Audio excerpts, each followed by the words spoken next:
예, 안녕하세요. 보이시죠? 잘 보이세요? 뒤에? 네. 앞쪽이 꺼주시면 안 돼요? 예.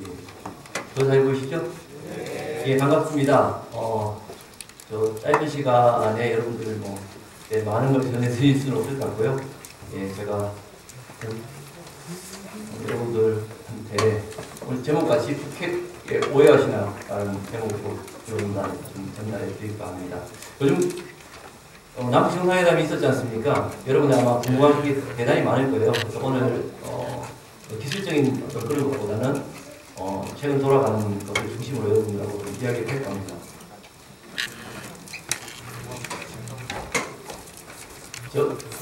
잘 맞나요? 잘 맞나요? 예. 예, 접니다. 저 10년 전 사진입니다. 10년 넘었네요. 2007년 12월 13일이니까 10년 넘은 사진입니다. 제가 수령 때 사진인데요. 잘 구분이 안 되시죠? 저 사진 맞는가 안 맞는가? 그죠? 예, 맞아요. 구분이 안 되시는 이유가 저 사진보다 이 사람이 훨씬 더 낫기 때문에, 더 젊기 때문에. 저는 남북 정상회담 바로 이 장소가요. 여기 보이시는 이 지금 장소가 어제 대통령 그저 4월 27일에 남북 정상회담이 일어났던 평화의 집 바로 그 회담장입니다.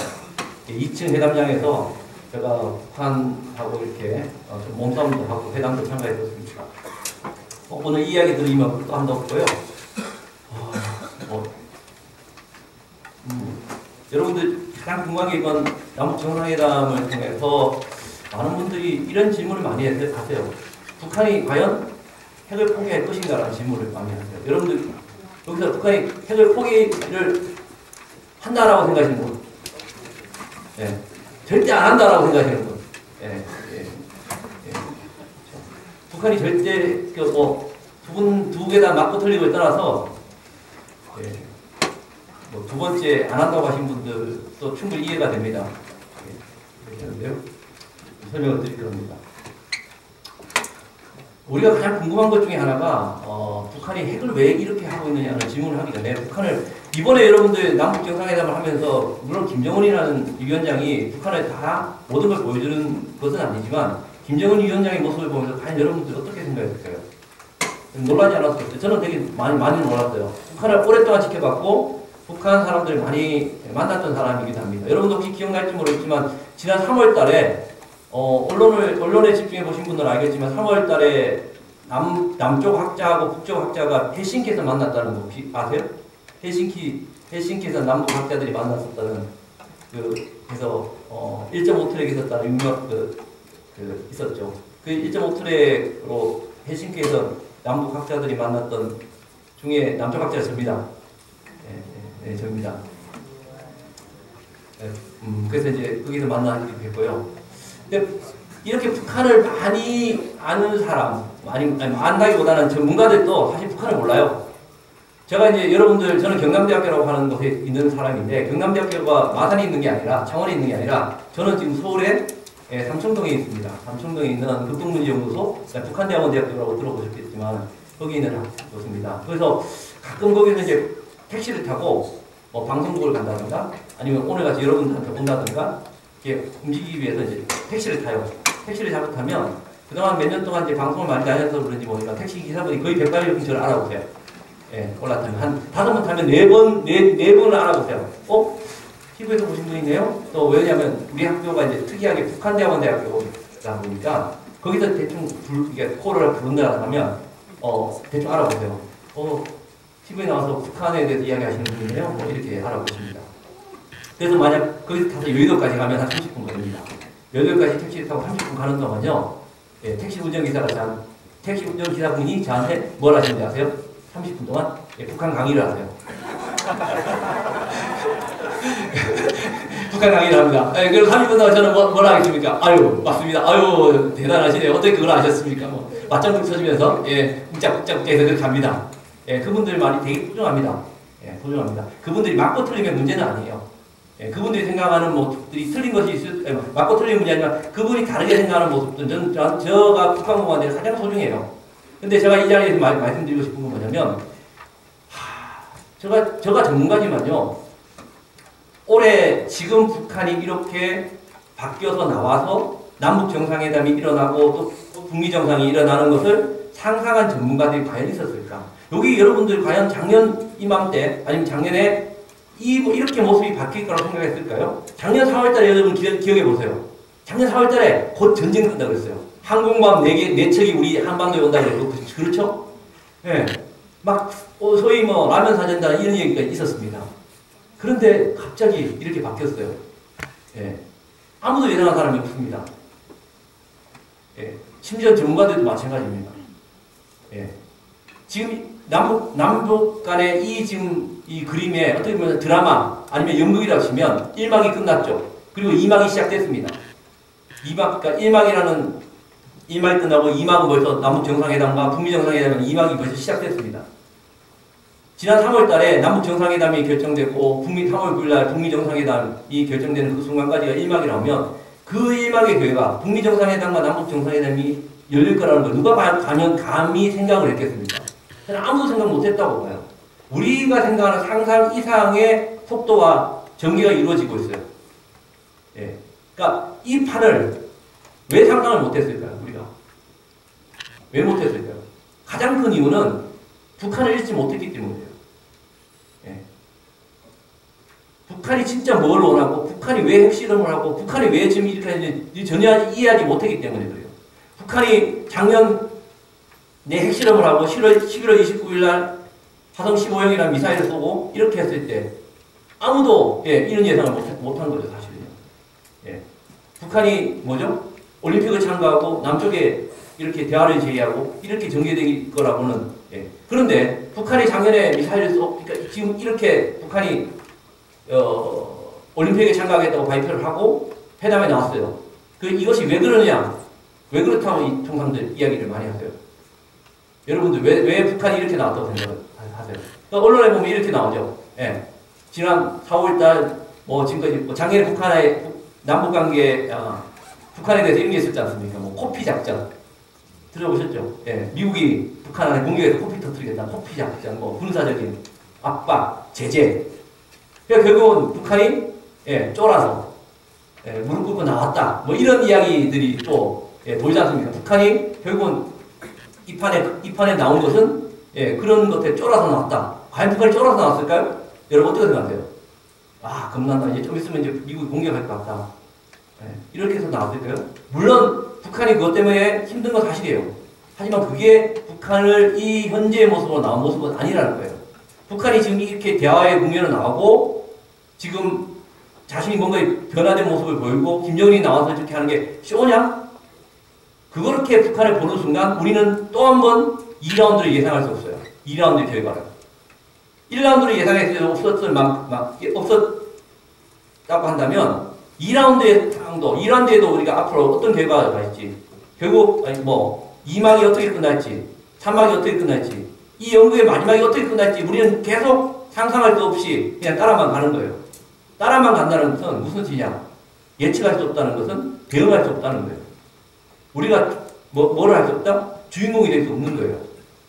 예. 그 모습을 가졌던 가장 큰 이유가 바로 어떻게 보면 우리가 북한에 대해서 잘못된 시각을 갖고 있었던 거죠. 사실은. 북한이 핵실험을 왜 하냐? 그 다음에 북한이 이렇게 왜 갑자기 대화의 국면에 나왔을까? 이렇게 하면 북한이 어떤 행동을 하거나 북한이 작년 9월 2일날 핵실험을 했어요. 12시에. 핵실험을 하고 나면 그때 12시, 우리나라 시간 12시 30분, 평양 시로 12시였죠. 지금 이제 5월 5일날 시간이 또 다시 바뀝니다. 하나로 합쳐지는데요. 그 시간에 점심시간이었습니다. 여러분들 식당에 가서 식사를 하고 계실 수도 있고요. 그 다음에 어디 이동하기 위해서 대합실에 있을 수도 있고, 통상 여러 사람들이 모인 곳에 가면 엄청나게 큰 스크린이 있죠. 그죠? 스크린에 갑자기 밑에 자막이 떴습니다. YTN을 틀으시든지 어떤 뉴스든 자막이 떴습니다. 북한 핵실험장, 어디, 풍계리, 인공지진 발생, 핵실험을 한 뜻, 제2차 핵실험, 이렇게 자막이 떴습니다. 30명, 40명 식사를 하시면서 보고 있다가, 아니면 여러 사람들, 남녀노소가 대합실에서 그걸 기다리고 있다가 보면서, 여러분들이 그 사이에, 여러 명 중에 한 명이었다고 한다면, 여러분들의 귀에 가장 먼저 들린 단어, 아니면 여러분 입에서 가장 먼저 나오는 단어가 뭘까요? 뭘까요? 두 가지 단어가 생각납니다. 하나는 또. 그 다음에 두 번째 단어는 뭡니까? 대부분. 여기 나오잖아요. 이단 아닌가요? 예, 거의 그렇다고 봐요. 예, 미친 놈, 여기 성스러운 여기 와서 죄송합니다. 놈이라는 단어 썼는데 어쨌든 미친 놈, 미친이라는 단어가 대문제 나온다고 봐요. 근데 대부분 북한의 행동 자체를 그렇게 하고 나면 미친이라는 단어가 탁 튀어나와버리는 거죠. 근데 이게 뭐 말로 짱가를 좀 하면 미친 사람이 사람을 죽이면 살인을 하면 거기 가나요? 감옥소 갑니까? 감옥소를? 안 갑니다. 이거 변호사 검사한테 다 물어보세요. 감옥소 안 갑니다. 어디 가죠? 네, 정신병원 가죠. 네, 정신병원 갑니다. 그러니까 법적인 제재를 당하지 않습니다. 법적인 제재를 당하는 것이 아니라 의학적인 조치를 취하게 되죠. 그러니까 북한이 핵실험을 하는데 미친놈이라고 우리는 제재를 가하죠. 미친놈한테 제재를 가면 됩니까? 법적인 조치를 하도 통합니까? 안 통하죠. 예. 사실은 미친놈이라고 하는 순간 북한한테 법적인 면죄부를 우리 주는 거예요. 사실 이런 제가 말장난을 하려고 하는 게 아니고요. 미친놈의 그보다 더 중요한 것은 앞서 말씀드렸듯이 미친놈의 행동이 뭐 법적으로 어떻게 할 수 있냐 그런 문제가 아니라 미친놈의 행동은 사람을 죽이든 무슨 행동을 하는데 이유가 있습니까? 미친놈의 행동이 이유가 있냐는 거예요. 없습니다. 이유 없이 하는 행동이지. 또 이유가 없고 또 뭘 할 수 없다? 언제 어떤 일을 벌일지 예측할 수 없는 거예요. 우리가 북한의 미친놈이라는 프레임으로 북한의 행동을 봐버리면 그 핵실험을 하든 무슨 행동을 하든 이번에 올림픽을 참가하든 대화를 하든 그냥 미친 행동이 있는 거예요. 사실은요. 그러면 그 의도가 없어요. 의도를 알 필요가 없어요. 그냥 미친 새끼 또 그러는구나. 그냥 그러면 돼요. 그죠? 그냥 속은식을 하겠죠. 아무것도 알 수가 없어요. 예측도 할 수 없어요. 예측도 할 수 없고 이유가 없다면 뭘 할 수 없다? 아까 말씀드렸듯이 대응을 할 수 없는 거예요. 사실은 우리가 북한이 언제부터 핵을 만들었는지 뭐 굳이 50년대, 60년대를 거슬러가지 않더라도 우리가 갖고 있는 북한에 대한 오해와 북한에 대한 핵에 대한 환상과 신화는 뭐냐면요. 우리가 갖고 있는 북한에 대한 어떤 걸 보는 프레임이 잘못됐기 때문에 그래요. 사실은요. 북한이 정말 그런 뭐 신화적인 그런 게 아니라 우리가 갖고 있는 환상이에요. 사실은요. 우리가 북한 스스로를 그렇게 만들어 버렸어요. 사실은. 예. 그러니까 해결이 안 되는 거죠. 90년대, 2000년대 그거 보면서 1차 핵실험, 1차 핵위기부터 2차 핵위기까지 지금 한 30년을 거쳐오는 동안 30년의 핵위기 기간 동안 우리는 아무것도 한 게 없어요. 사실은. 예. 그리고 그 기간 동안 북한이 핵을 만들지 않았는데 뭘 만들었죠. 예. 저는 충분히 북한이 무슨 생각을 하고 무슨 행동을 했냐면 지금까지 오지 않을 수 있었다고 봐요. 저는. 그런데 자, 북한이 원래 올림픽을 참가하겠다고 1월 신년사에 발표했습니다. 발표하자마자 보도 매체에서 가장 먼저 나오는 게 뭡니까? 얘들이 왜 나왔을까? 나온 게 남남 갈등, 그죠? 남남 갈등, 또 한미동맹 이간질을 하기 위해서 올림픽에 참가한다. 이게 막 보도에 나오기 시작했어요. 1월 2일자, 1월 3일자 나왔죠. 북한이 과연 물론 그런 의도가 없는 건 아니에요. 있을 수도 있어요. 근데 과연 북한이 지금 올림픽에 참가하고 대회에 나온 게 그런 이유 때문일까요? 그런 이유 때문일까요? 결국 그거잖아요. 제가 하는 행동은 무조건 나쁜 행동이야. 이런 거잖아요. 미친놈은 아니지만 그래. 제가 하는 건 무슨 나쁜 행동이에요. 여러분들이 사는 동네에 전과식범 한 사람이 어젯밤 출소를 해서 나왔어요. 여러분들 마을로 들어왔습니다. 마을에 왔어요. 전과식범을 끝내고 왔습니다. 그 사람 전과식범이면 정상적인 행동을 할 수 없죠. 사회생활 제대로 못합니다. 카드도 못 만들고요. 통장 개설도 못하고요. 그죠? 못합니다. 직장도 못 가는 그런 비정상적인 생활을 하는데 이 사람이 여러분들 마을에 들어왔어요. 이 사람이 전과식범이라는 요즘 정보 공개되니까 다 알아요. 여러분들이 저런 놈이 왜 우리 마을에 들어왔어? 이게 쳐다보고 있고 우리 애들이 걱정하고 있을 겁니다. 근데 어느 날 갑자기 그 사람은 그 전과식범이 길거리에 마을버스 정류장 앞에 가만히 서 있었어요. 근데 그 앞쪽으로 마을에 어느 노인 한 분이 무거운 짐을 들고 가고 있었습니다. 그 보정 앞에 전과식범이 서 있는 앞을 딱 지나가다가 그 휘청하면서 물건을 쥐고 있던 휘청하시면서 물건을 떨어뜨릴 뻔한 거예요. 그런 상황이 벌어진 거예요. 순간적으로. 근데 이 전과식범이 물건을 잡았어요. 그 노인분이 있는 물건을 잡았어요. 자, 이상. 근데 주변에서 그 사람을 지켜보던 청년이 저가 뛰어나가서 이 전과식범을 두드려 팼어요. 왜 폈겠어요? 자, 왜 폈겠어요? 이 사람이 노인의 짐을 훔친다고 생각한 거죠, 사실은. 훔친다고 생각. 얘는 뭔가 얘를 계속 노려보면서 얘는 나쁜 놈이야. 나는 계속 얘를 나쁜 놈을 쳐다보는 거예요. 얘가 뭔가 행동을 분명히 나쁜 짓을 하고 있을 때야. 근데 또 탁 털어내는 순간 다른 건 안 보이는 거야. 얘 행동 자체가 뭔가 훔치는 행동으로 보는 거예요. 그렇죠? 과연 훔치는 행동이었을까요? 어떻게 생각해요? 이 사람이 훔치려고 했을까요? 어떨까요? 아니죠? 아니나요? 되게 순진하시네요. 저는 훔칠 수도 있다고 봐요. 그 상황에서 구해주려는 행동일 수도 있죠. 진짜 훔치는 행동일 수도 있어요. 알 수가 없어요. 선생님이 지금 탓을 하는 게 아니라요. 그건 알 수 없는 거예요. 무슨 뜻이냐? 나쁜 놈이냐 아니냐의 문제는, 얘가 전과시범이냐 아니냐의 문제는 뭐 당연한 거예요. 북한이 나쁜 놈이냐 아니냐, 나쁜 짓을 했냐 아니냐, 그거는 저는 맞다고 봐요. 나쁜 사람 맞다고 봐요. 지금 뭐 나쁘다에 무리하냐. 근데 그 사람이 하는 행동에 모든 것이 다 나쁜 행동이냐? 그건 아니죠. 근데 우리는 항상 아까 미친 놈의 행동을 보는 것과 똑같이 북한의 모든 행동을 나쁜 행동을 쳐다보는 거예요. 그 역시도 북한의 핵 문제라든가 북한의 모습을 보는 우리가 생각하는 신화와 환상이에요. 를 가질 수밖에 없는 거예요, 사실은. 이번에 나타나고 있는 이것들도, 북한 저놈들이 이번에 왜 올림픽에 참가했을까? 또 무슨 짓을 하려고? 심지어는 이번에 이제 남북정상회담 했잖아요. 저놈이 남북정상회담 하고 나면 뭔 짓을 할까? 저기다 또 무슨 꿍꿍이가 있을까? 이거잖아요. 예. 있는 그대로의 모습을 안 받아들이는 거예요, 사실은. 사실을 사실대로 받아들이지 않는 거죠, 사실은. 그래서 참 가슴이 아파요. 물론 그것에 대한 어떻게 보면 원죄라고 이야기할 수 있고 그 잘못이 북한에 없다는 건 아닙니다. 사실은 있어요. 그거는 분명히 있습니다. 그렇게 오해를 살 수밖에 없었던 원죄적인 측면은 분명히 있다고 봅니다만은, 그렇다고 해서 그 사람을 그런 식으로 계속 하면 그 악순환, 우리죠. 그 딜레마 악순환이죠. 그러면 거기서 아까 말했지만 자기는 정상적인 사람이 아닌 거예요, 사실 북한은.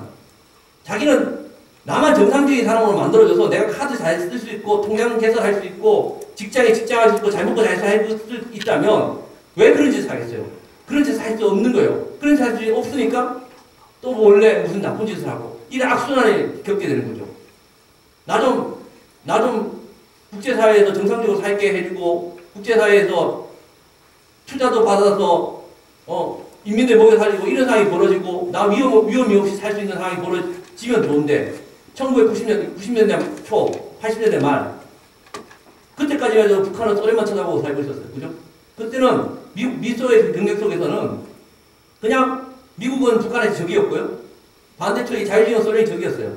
양대 진영으로 나눠 살았습니다. 근데 한쪽이 무너졌어요.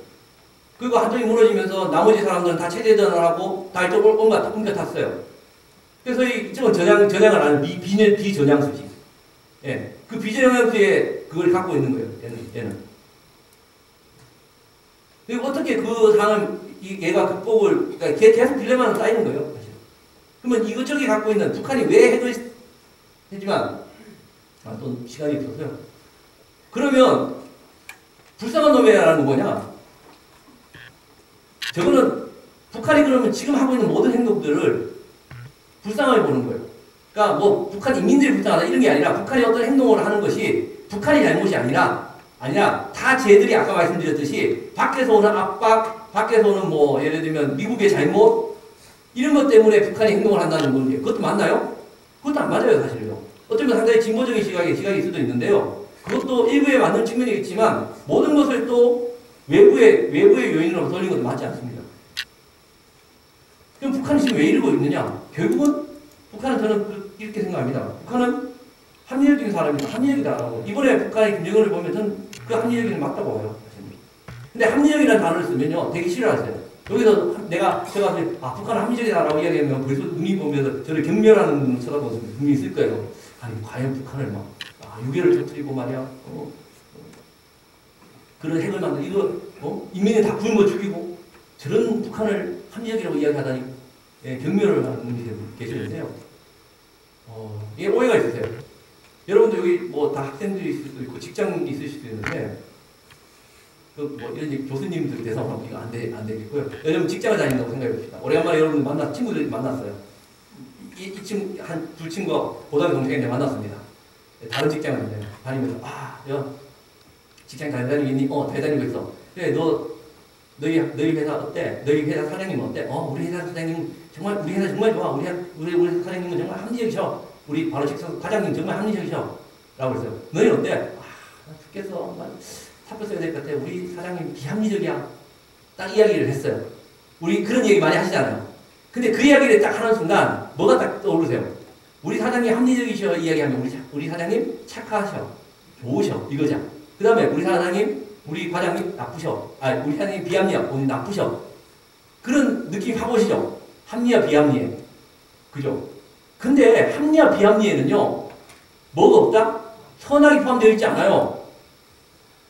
합리라는 단어에는요, 정확히 말씀드리면, 선악이 포함되어 있지 않는 단어입니다. 근데 우리는 은연중에 합리라는 단어에 선악을 포함을 시켜버렸어요.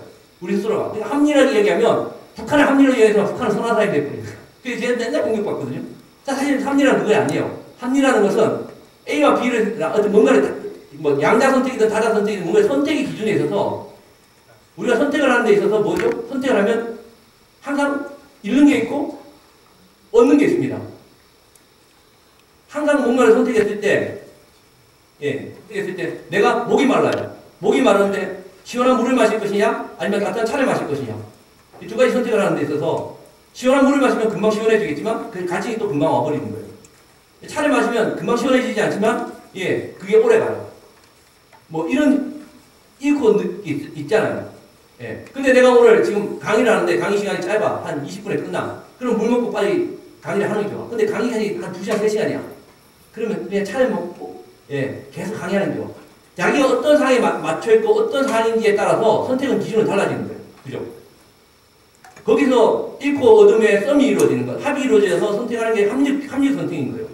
과연 북한이 왜 지금 이런 선택을 하고 미사일을 쏠까요? 합리적 선택이 아닐까요? 그런 얘기 하면 이런 얘기를 하십니다. 많은 분들이. 아니, 북한이 핵을 쏘는 걸 왜 어떻게 합리적이라고 얘기해?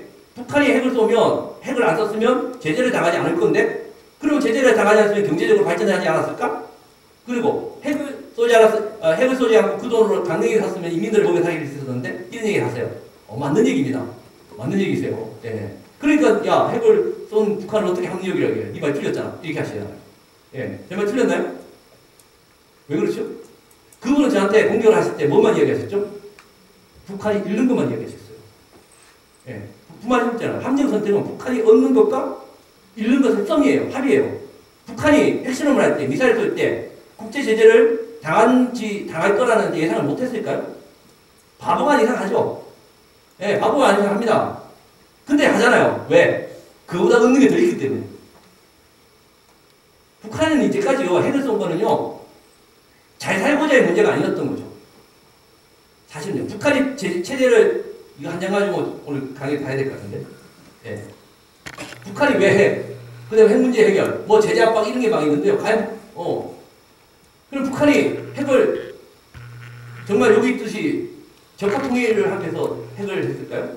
여러분들, 북한이 남쪽을 통일하기 위해서 핵을 만들었다. 어떻게 그게 맞다고 생각하세요?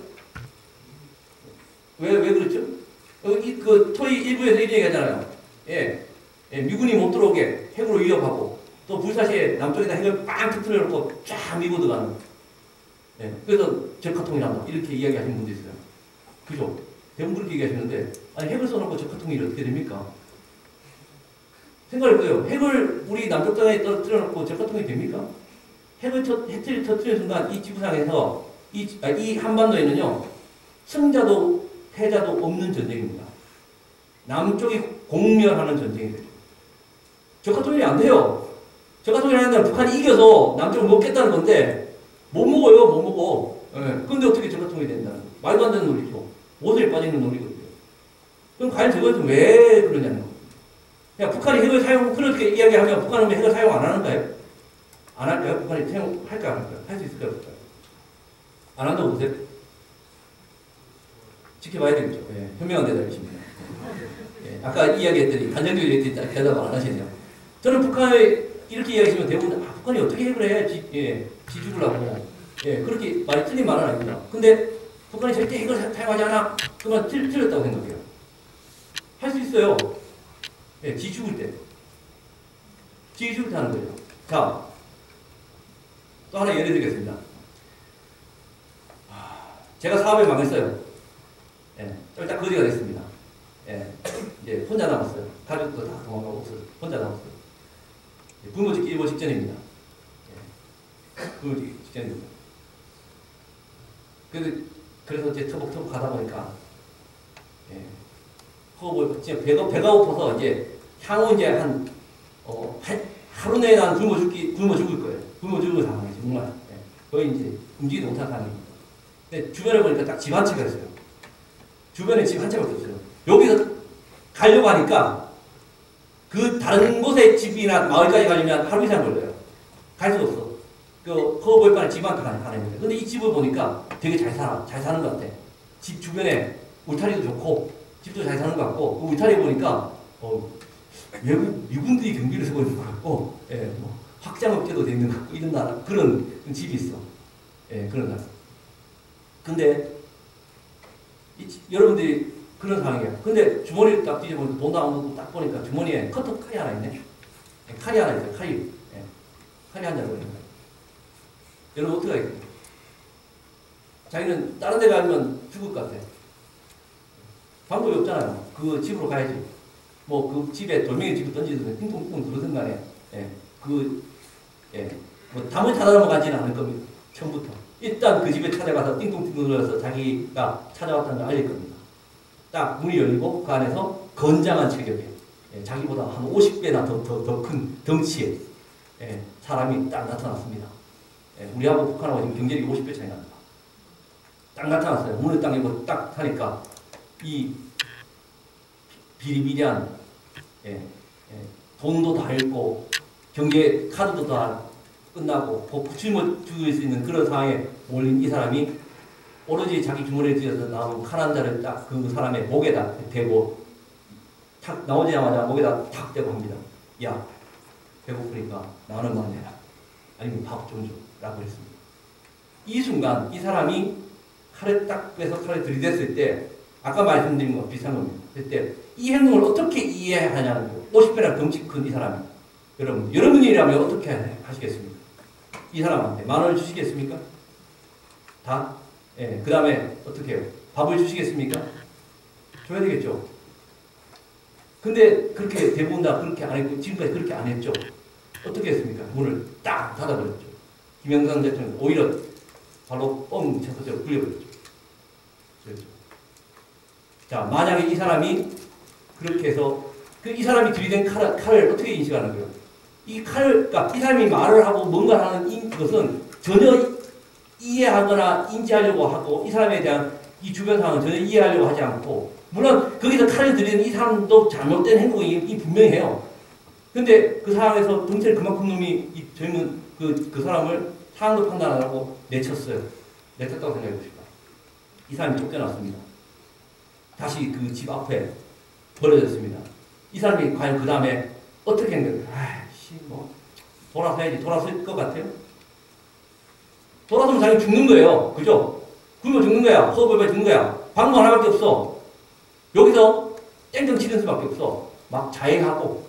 그럼 뭐 자해하면 뭐 CCTV 해가지고 막, 예, 올 거 아니야. 사람들. 자해하고. 아니면 막, 이 집에 들어가는 누구 붙잡고 자해 소동하고, 칼 소동하고. 심지어는 안 되면 뭐 진짜 칼을 쓸 수도 있어요. 칼을 써버릴 수도 있어요. 극단적인 걸 할 수 있겠죠. 그러면 어떻게 돼요? CCTV 녹화된 것을 보면 이 남자가 왜 이런 상황이 벌어진가 하면 그 쫓아낸 이 집주인의 부도덕함 이런 것도 나오고 골치 아파집니다. 사실은요. 이게 중요한 게 아니라 첫 번째 이 사람이 들어뒀던 칼과 두 번째 소동을 벌였고 자해소동을 하든 뭐 했든 두 번째 칼이 다른 칼입니까? 같은 칼이에요. 같은 칼입니다. 뭐 나와서 땅바닥에 더 갈아주면 모르겠지만, 예, 어쨌든 같은 칼이에요. 같은 칼인데 첫 번째 칼과 두 번째 칼은 명백히 다르죠. 아까 핵을 사용할 수 있느냐 없느냐에 바로 그 문제입니다. 과연 첫 번째 들이댄 칼이 사용하려고 들이댔던 칼인가요? 첫 번째 칼을 우리는 필사의 칼, 절대 절명의 칼이라고 합니다. 그런데 두 번째, 정말 사용했던 칼은 우리 뭐라고 그러냐? 절망의 칼이라고 합니다. 자포 자기의 칼이라고 하죠. 북한이 갖고 있는 핵이 필사의 칼일 수 있고요. 절망의 칼일 수 있습니다. 그것을 결정하는 것은요. 본인이지만 그것을 결정하게 하는 것은 우리입니다. 북핵에 대한 신화와 환상을 걷어내지 않으면 언젠가 이 칼이 지금은 저는 아직 기회 요인이 있다고 봐요. 기회 요인. 아직 이 칼은 필사의 칼이고 절대 절명의 칼이지 절망과 자포자기의 칼은 아니라는 거예요. 쓸 수 있습니다. 그 상황을 안 만들어주면 돼요. 북한이 지금 왜, 이 시기에 왜 나왔느냐. 핵을 만들었는데, 만들었으니까 이렇게 얘기해요. 자, 뒤에 그림은 이야기 안 하겠습니다. 시간이 다 됐어요. 북한이 핵을 만들었는데 지금 핵을 포기하겠다. 많은 학자들이나 일본제 논란하고 기자들이 저한테도 질문하시고 이런 논란을 해요. 야, 무슨 아니야? 핵을 그렇게 힘들어가지고 만드는 북한이 핵을 왜 없애겠냐. 이건 진보진영에서도 그렇게 얘기해요. 저한테 전공적이에요. 핵을 왜 그렇게 힘들게 만들었는데 이 상황에 와서 핵을 포기하겠다고 이야기하는 것은 무슨 아니야? 그럼 북한이 스스로 못을 빠졌는데 라고 이야기합니다. 저는 그렇게 생각하지 않습니다. 북한이 만약에 지금 핵을 만들지 않았다면 이 시점, 이 사람들이 자기를 이렇게 주목하며 이 정상회담을까지 이끌어낼 수 있는 이 상을 만들 수 있었을까요? 못 만들었다는 거죠. 자기는 죽었을 거예요. 근데 이 상을 만들었어요. 자, 만들고 나니까 어떻게 됐어요? 이게 저를 어떻게 표현하냐? 김정은이 이번에 한 말 중에 이런 말이 있습니다. 뭐 김정은 말을 그대로 믿겠다 말기보다는 왜 우리가 핵을 안고 어렵게 살고 싶겠습니까? 라는 말을 했습니다. 근데 이 말은요, 제가 헬싱키에 가서 했던 박성일, 최강일, 북한에서 상당히 높은 고위급입니다.를 만났을 때 최강일 미 부국장이 저한테 한 말입니다. 김 선생, 우리도 이제 잘 살고 싶답니다. 가슴이 아파요. 김 선생, 우리도 이제 잘 살고 싶습니다. 무슨 뜻이냐? 이제까지 북핵은요, 살기 위한 북핵이었어요. 살고자 하는 북핵. 생존의 문제였고요. 안보의 문제였어요. 이제 그걸 했어요. 근데 이제 바뀌었어요. 이제 바뀌었어요. 북한이 진짜 무서워하는 건 2018년에 김정은이가 이후에 정말 뭘 무서워할까요? 미국의 공격을 무서워할까요? 그렇지 않아요. 무섭겠죠. 진짜 왜 여기 나왔을까요? 김정은이가. 뭐가 무서워서? 저는 하나가 무서웠다고 봅니다. 인민이. 왜? 지금 북한, 여러분, 이것도 여러분이 잘못 알고 있는 신화와 현상입니다. 북한이 지난 9년 동안, 지난 정부를 탓하고 싶지 않습니다. 이만갑이나 종편을 보면서 여러분들이 느낌이, 감정이, 저놈의 나라는 좀 있으면 곧 망할 것. 항상 마약에 치들어 있고 무슨 이런 모습만 잔뜩 보셨잖아요. 과연 그럴까요? 제 제자 중에서 북한대학교 제자 중에 이만갑에 나갔던 친구들 많아요. 여자분들. 근데 걔들 한번 나갔다 와가지고 와서 펑펑 울어요. 거짓말 안 합니다. 안 하고 자기가 가서 자기의 있던 그 자기의 땅 북한을 그렇게 희화하고 그렇게 이해한 것 때문에 와서 학교 가서 펑펑 울어요. 여러분들 거기 있는 내용에 정말 거짓말 안 하고 100 중에 80은 다 거짓말입니다. 지금 그 속에 우리가 북한을 잘못 봐왔던 거죠. 또 신화를 가졌던 거예요. 저는 북한을 옹호하실 마음은 없습니다. 잘못은 잘못이고 북한 나쁜 건 맞다고 봐요. 그러나 그 북한이 갖고 있는 것을 이 문제를 해결하기 위해서는 정말 있는 그대로 봐야지 신화와 환상으로 봐서는 안 된다는 거예요. 과연 북한이 지금 그런가? 여러분들 한 달에 한 번씩 북한에 갔다 오는 외국인들한테 물어보세요. 평양이 한 달에 한 번씩 갔다 올 때마다 고층 건물의 높이가 달라진다는 거예요. 북한에 지금 핸드폰이 몇 개입니까? 5천만 대가 넘습니다. 500만 대가 넘습니다. 북한 인구가 2,500만 명입니다. 핸드폰이 500만 대예요. 5만 대가 아니고 500만 대. 근데 그냥 500만 대가 아니에요. 북한에 등록된 건 500만 대고요. 북한에 웬만한 사람들이 핸드폰 2개 달고 다닙니다. 하나는 중국 핸드폰. 예. 거짓말하고 저 지금 여기서 여러분들하고 평양하고 통화하는 모습도 보여드릴 수 있어요. 중국 핸드폰으로. 정말이에요. 거짓말하는 사람. 예. 지금도 중국에 있는 중국 무슨 보통만 호텔 이런 데 있는 장기 투숙하고 있는 저 중국 여권 갖고 있는 친구들하고 통화할 수 있어요. 예, 아무것도 아니에요. 어느 분이 이런 얘기 하세요. 자, 북한이 그러면 시장경제체제로 이제 바뀌는 겁니까? 제가 웃으면서 했어요. 무슨 시장경제체제로 바뀌어? 시장경제체제야. 지금 북한은 500개 장마당, 소위 말해 시장이 있습니다. 공식적으로 482개, 비공식적으로 합치면 그보다 훨씬 많습니다. 북한 전역에 500개, 소위 말하는 우리나라의 소위 재래시장 같은 시장이 있고요. 그 재래시장으로서 북한의 모든 인민 경제의 90%가 돌아갑니다. 계획경제가 아닌 거예요. 자, 500만 대의 핸드폰과 500개의 장마당으로 돌아가는 인민들이에요. 우리가 이런 얘기가 있습니다. 토크빌의 역설이라는 혹시 아세요? 정치가 토크빌, 정치사다가 토크빌, 프랑스. 토크빌이 이런 얘기를 했습니다.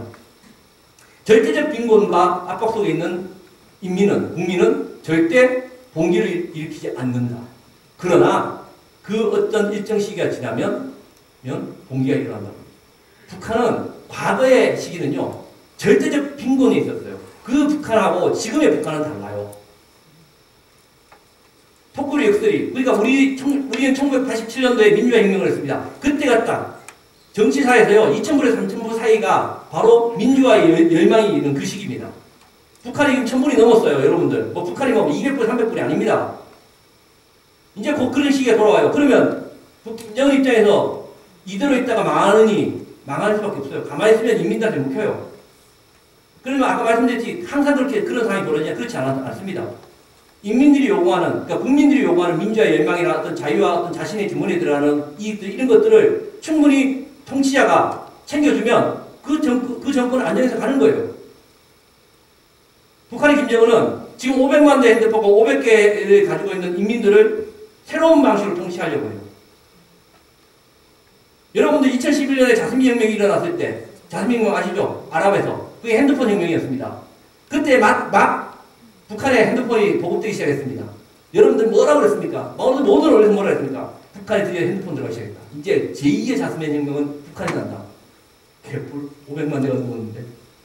그리고 시장이 생겼을 때, 한두 개 났을 때, 자, 드디어 북한의 인민들이 돈 맛을 알면 이제 망한다. 500개예요. 북한의 인민의 90% 이상이, 인민 경제의 90% 이상이 시장으로 돌아갑니다. 망하고 있습니까? 오히려 더 단단해지고 있습니다. 시장 때문에. 물론 이제 앞으로 그 위협은 분명히 있습니다만. 시장 경제 때문에요. 제재가 오히려, 여러분들 북한의 제재가 먹히겠다고 생각하시죠? 예. 전혀 안 먹혀요. 오히려 제재가 인민들을 더 불편하게 하고 인민들을 더 결속하게 하는 거예요. 왜? 이 제재 때문에 가장 힘들어하는 게 시장 경제 체제예요.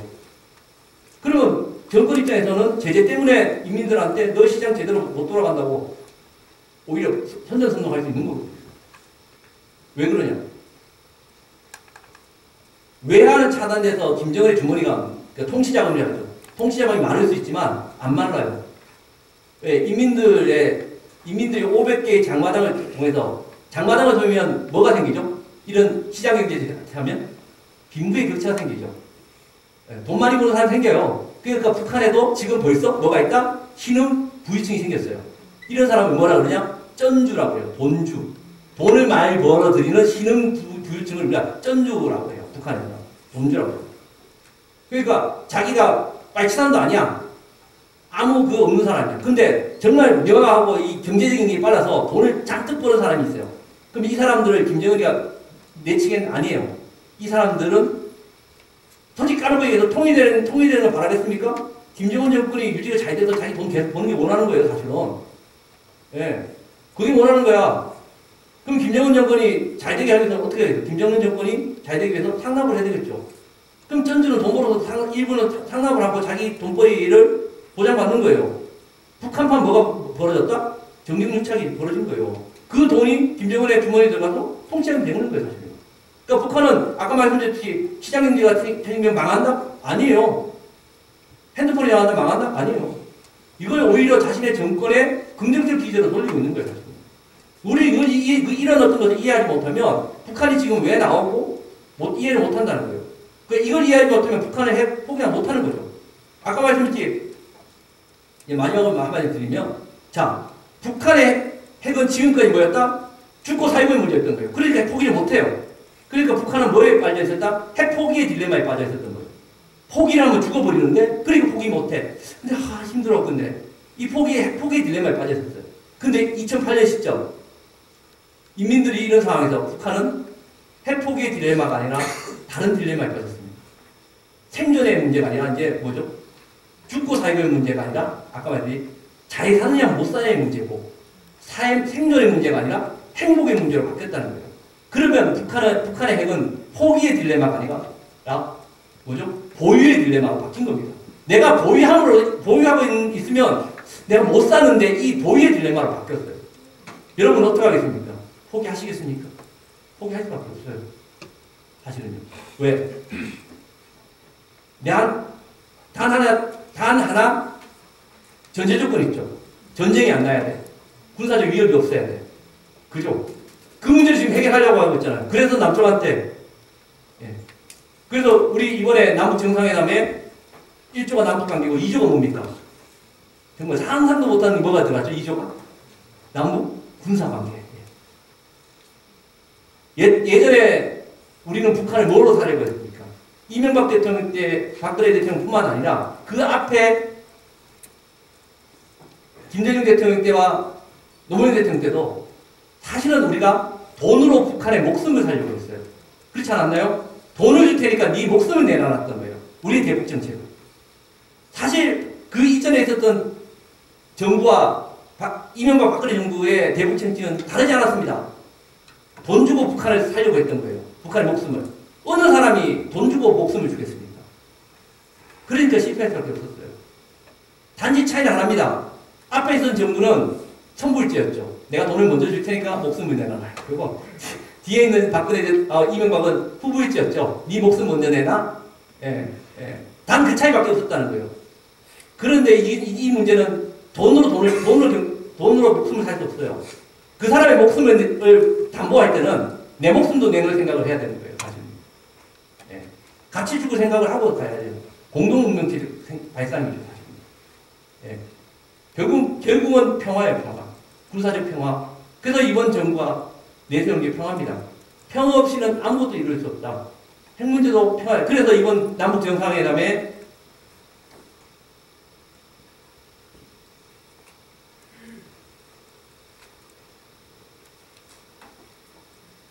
그림은 이거죠. 많은 사람이 남북 정상회담의 결과에 북미 관계, 마치 비핵화의 디딤돌 이렇게 이야기를 많이 하셨어요. 그죠? 막 지난 한 달 동안 남북 정상회담의 결과물로 가장 기대하고 이야기했던 게 북미 정상회담의 디딤돌이 되고 비핵화 이야기했는데 덜렁 합의문 나오니까 비핵화 저 위에 3조 사망이 대지에 있잖아요. 사람들이 전부 막 충격받아가지고 그러셨죠. 저는 그렇게 생각하지 않았거든요. 제가 쓰신 글을 쭉 보시면 지난 2달 전에 저는 남북관계에 특별함이 존재해야 된다라고 얘기합니다. 지금까지 우리 남북관계라는 것이 왜 이렇게 부침을 겪었습니까? 왜 오르막내리막을 겪었고 왜 단절될 수밖에 없습니까? 우리 스스로 독립변수, 우리 스스로가 상소화를 못했어요. 항상 북핵 문제에 군사 문제에 북미 관계의 종속으로 따라갔던 거죠. 조금만 북핵 문제가 잘못돼도 남북관계는 눈치고 제재 국면이니까 하면 안 되지 이런 국면이었던 거예요. 이제는 그게 아니죠. 남북관계를 통해서 그리고 그 남북관계를 해결하기 위한 군사적 실효 조치를 통해서 남북관계를 굳건히 하고 그걸 통해서 그것이 비핵화를 이끌고 평화체제를 이끄는 겁니다. 남북관계가 종속변수가 되는 게 아니라 남북관계가 독립변수가 되어야 돼요. 물론 국제적인 이 엄연한 현실에서 제 하는 말이 비현실적입니다. 분명히 우리가 독립변수 될 수 없습니다. 저도 말씀드립니다. 없습니다. 그러나 되고자 하는 노력을 해야 될 것이고 최대한 우리가 이 남북관계가 북핵 문제 때문에 미국 관계 때문에 흔들리거나 다시 롤러코스터 타는 건 없어야 된다는 겁니다. 오히려 그런 향후의 긴 비핵화 과정 중에서 좀 어렵고 힘든 상황이 벌어지더라도 남북관계를 통해서 속도를 줄이고 떨어지는 속도를 줄이고 뒷받침해 줄 수 있는 그것을 만들기 위함이 이번에 결과물이었다고 저는 봅니다. 그런 면에서 저는 이번 남북관계가 많은 사람들이 비핵화 사라졌네? 비핵화 없네라고 이야기하실지 모르지만 정말 논술시험으로 보면 100점짜리예요. 남북관계를 통해서 그 남북관계를 통해서 모든 걸 해결하겠다는 시작점이고 모든 중심을 남북관계 1조로 뒀고요. 그 문제를 해결하기 위해서 뒷받침하기 위한 것은 아까 말씀드렸듯이 돈이 아니라 군사야 라고 해서 2조로 군사로 뒷받침한 1조를 뒷받침하면서 결국 군사적 문제를 해결해야만 뭐로 가죠? 정전체제, 지금의 정전체제를 평화협정으로 만들 수 있는, 그것을 만들 수 있고, 그걸 통해서, 우리가 비핵화를 이끌 수 있는 2조는 1조를 떠받치고 3조로 여는 키의 역할을 이제 경제가 아니라 군사를 하겠다는 거예요. 그런데 그 속에 그럼 경제는 안 담았냐? 아니요, 담았어요. 그 속에 보시면 1조 6항 하고 다 담았습니다. 왜? 지금 제재 국면이기 때문에 그 속에 명시적으로 경제 얘기를 담을 수 없었어요. 우리 대통령께서. 그거를 교묘하게 1조 6항에 다 담았습니다. 그러면서 여러분들 오늘 뭐 신문을 보시면 대통령이 김정은 위원장하고 쓱 하면서 쓱 하나 줬다고 하죠. 뭘 줬다? USB 하나 줬다고 하죠. 진짜 줬는지 모르겠지만. 그 USB 주는 건 사실 제재 위반이에요. 그거. 사실은 그게 위반인데, 근데 주셨는데 그 안에 뭐가 들어있었냐? 바로 이게 들어있었다고 합니다.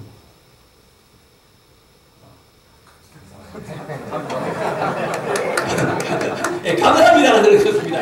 감사합니다. 바로 이게 들어있었다고 하죠. 한반도 신경제지. 한반도 신경제지. 들어있었다고 합니다.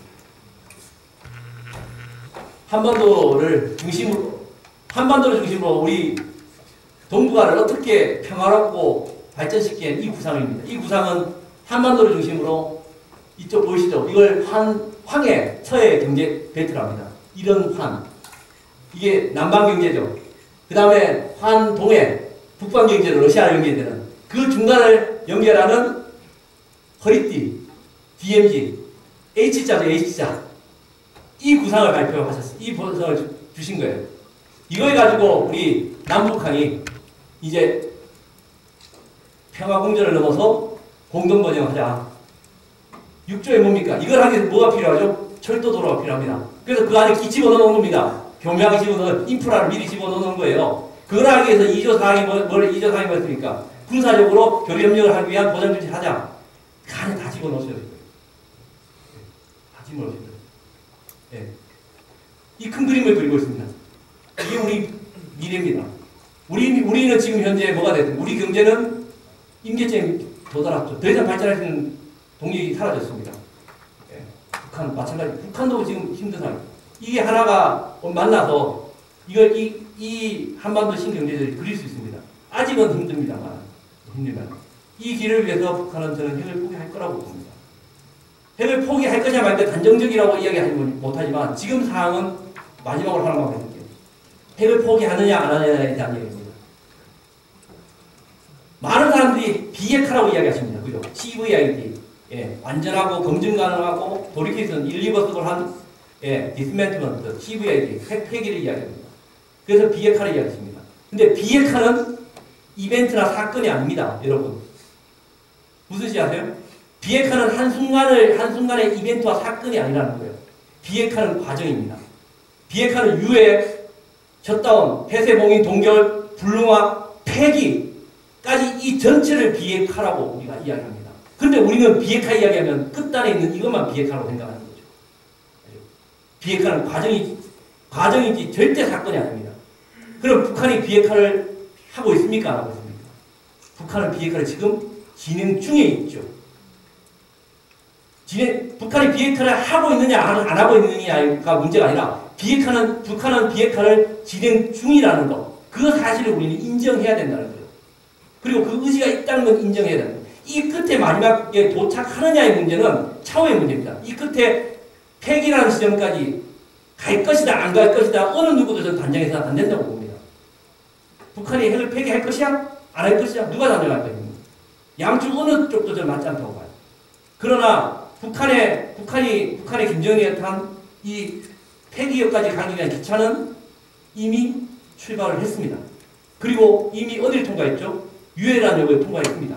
유해가 뭐냐면 미사일하고 핵실험을 안 하겠다고 하는 게 말로 하는 유해예요. 유해역은 벌써 통과해버렸어요. 그리고 이번에 나왔지 않습니까? 뭘 하겠다? 핵실험장을 폐쇄하겠다. 폐쇄, 셧다운, 봉인하는 겁니다. 두 번째 역입니다. 두 번째 역으로 지금 거의 도착해서 행사를 하겠으니까 그걸 보여줄 테니까 많은 사람이 들어오라는 거예요. 자, 두 번째 역에 내가 도착하는 모습을 공개할 테니까 오라는 거야. 자, 세 번째 불능화역, 그 다음에 폐기역까지 갈 겁니다. 기차는 출발해 가고 있습니다. 분명히 유해역을 통과해서 동렬역으로 갔기 때문에 그쪽 방향으로 마지막에는 폐기역으로 가고 있다는 방향성은 우리가 알 수 있죠. 그 방향으로 가고 있다는 것도 인정해야 됩니다. 출발을 했고 진행은 출발했고 그 방향의 방향성과 의지는 인정을 해야 돼요. 그런데 폐기역으로 라는 마지막 역까지 도착할 것이냐 말 것이냐. 근데 이 철로는요. 그냥 지난 오랜 기간 동안 어떻게 돼 있다? 이 기차가 달리는 폐기역까지 가야 될 기차의 철로는 끊어져 있습니다. 효각도 무너져 있습니다. 굴도 무너져 있습니다. 그거를 기차 운전하는 김정은이가 그때마다 내려서 효각 닦고 다시 가고 굴 뚫고 다시 가고 해야 되겠습니까? 돈 넘는데. 그걸 누가 교각을 놔주고 물을 다시 뚫어주고 철길을 보수해줘야 되겠죠. 그리고 심지어 그 기차가 달리는데 필요한 부족한 연료가 있다면 누가 줘야 되겠습니까? 그게 바로 비핵화가 가는 동안 해줘야 되는, 우리는 북한한테 비핵화만 요구하고 있었던 거예요. 뭘 해줘야 됩니까? 비핵화에 상응한 그 기차가 안전하게 달릴 수 있도록, 도착할 수 있도록 보상 조치가 있어야 됩니다. 상응 조치가. 예, 평화체제, 북미수교, 경제적 지원. 이런 것이 같이 가지 않으면 이 기차는 결국은 끝에 가지 않습니다. 가지 않고 거기에 멈추거나 다시 뒤에 왔던 길을 되돌아갈 수밖에 없어요. 지금 그랬던 거죠. 우리는 항상 북한을 볼 때, 한쪽 눈은 북핵을 볼 때 한쪽 눈만 봤습니다. 북핵의 폐기만 이야기했지, 북핵의 폐기를 위해서 우리는 무엇을 주고, 북한이 뭐를 줘야 될지 몰랐던 거죠. 생각을 안 했죠. 왜? 북한이 뭘 원했는지를, 북한이 핵을 왜 이렇게 하는지 아까 했지만, 생각을 못 했거든. 미친놈이라 생각했고, 나쁜 놈이라 생각했기 때문에, 진정 그들이 그렇게 하는 행동에 대한 의도를 몰랐던 거예요. 신하와 한정들이 빠져 있었던 거죠, 사실. 이제는 늦지 않았습니다. 북한이 왜 2018년 이러한 변화를, 이러한 어떻게 보면 전략적 선택을 했다는 것을 우리가 정확하게 안다면 이 기차가 마지막 종착역에 도착할 수 있을 거라고 저는 생각합니다. 시간이 오버됐네요. 죄송합니다. 하여튼 짧지만 30분까지 마치겠다 생각하고 질문 있으신 분 저 질문 받을게요. 예. 자, 식사 빨리 하십시오. 예, 어쨌든 너무 길어서 질문을 못하게 해서 죄송합니다. 예, 감사합니다.